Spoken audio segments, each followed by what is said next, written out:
of the water we use. So we don't have to launch a whole lot. Over.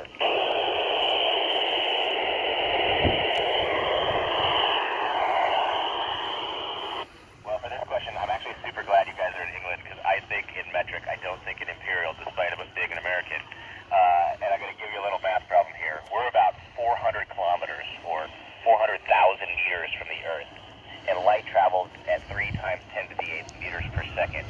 So that's 3 with 8 zeros after it. And if you're going 60 meters, let's for example, if you're going 60 meters and you're traveling at 60 meters per second, it takes 1 second. So if you do that same math and do the division, you'll find out it takes fractions of a second for data to get from the Earth to us.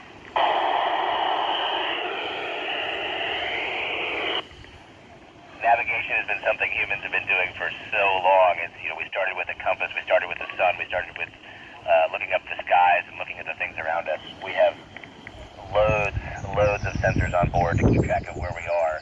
And luckily, Earth's gravity keeps us in a really good position and very predictable. Over.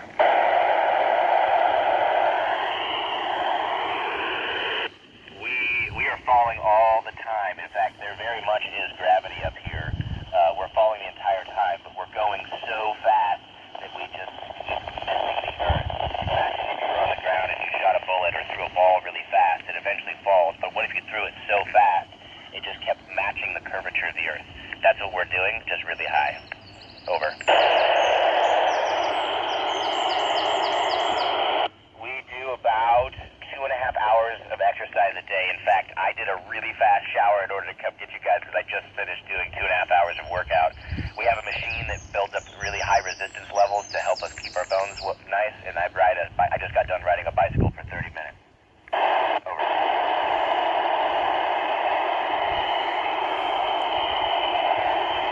Well, the vacuum of space is very cold, and so the heat on the outside of the space station depends on the sun. So when we're facing the sun, it can be very hot on the outside, and then it can get very cold very quickly.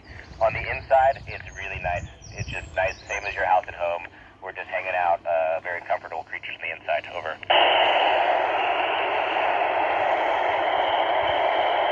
Riley, if you restricted me to one word, it'd be amazing. Imagine getting to fly all the time.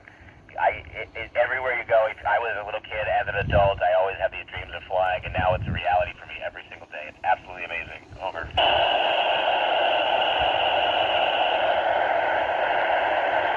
Oh, man, that's such a tough question. There's so many favorite parts about the space station.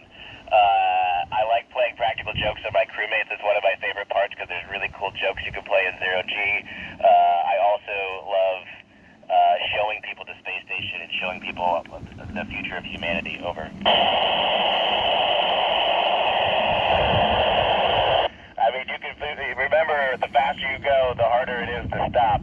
And so, when I first got up here after a couple, 10 days, 15 days or so, I started getting really confident in moving around, and I started getting a little too fast, a little overconfident, and started running into things. So you don't want to go too fast, because remember, you got to stop. Over. Washing your hands is something I really miss. We're restricted in how many wipes we can use, and we don't have running water. So really, you can squirt some water on a washcloth if you need to, or just wipe your hands with baby wipes. Over.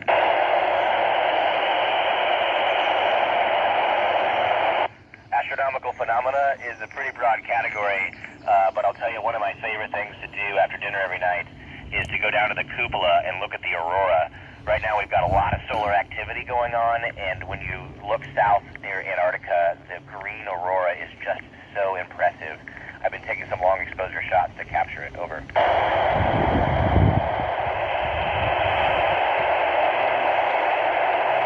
Well, that's a toss-up. I'll give you a few. One is going south and seeing the aurora is beautiful. That's really just awesome. The other thing I really like is Africa, because Africa this time of year for some reason is just having these amazing lightning storms and thunderstorms, and just seeing the lightning from above, and you get about 10 minutes to go across Africa, and for 10 minutes you just get this beautiful lightning storm, and it's really cool to hang out with friends in the cupola and see the lightning.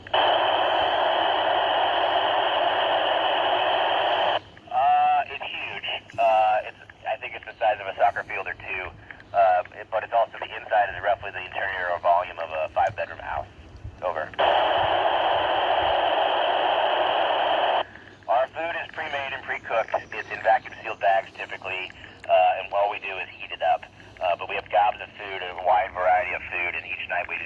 out of the containers and warm it up and eat it. It's really nice. Over. We don't get to vote while we are up here, just timing-wise. But in the past, our crewmates, they've set up a system for our crewmates to be able to vote from space. Also, many of our states in the United States have remote voting options, so we can, in fact, vote from space. Over.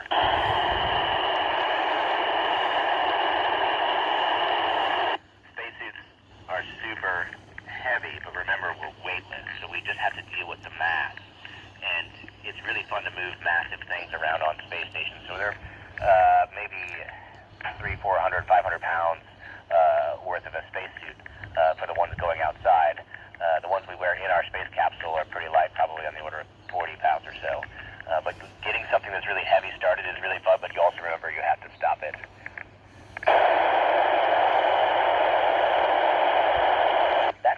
That's a great question. I'm going to start looking for some of the other planets. I haven't really been able to look yet, other than to stare at our Earth, our favorite planet. But now you've given me a goal to try and see some of the other planets. It's difficult because many of our windows face the Earth, but some of them look out at the stars, like the other night I saw the constellation Orion. So let me see if I can go find some planets. Thanks for the idea.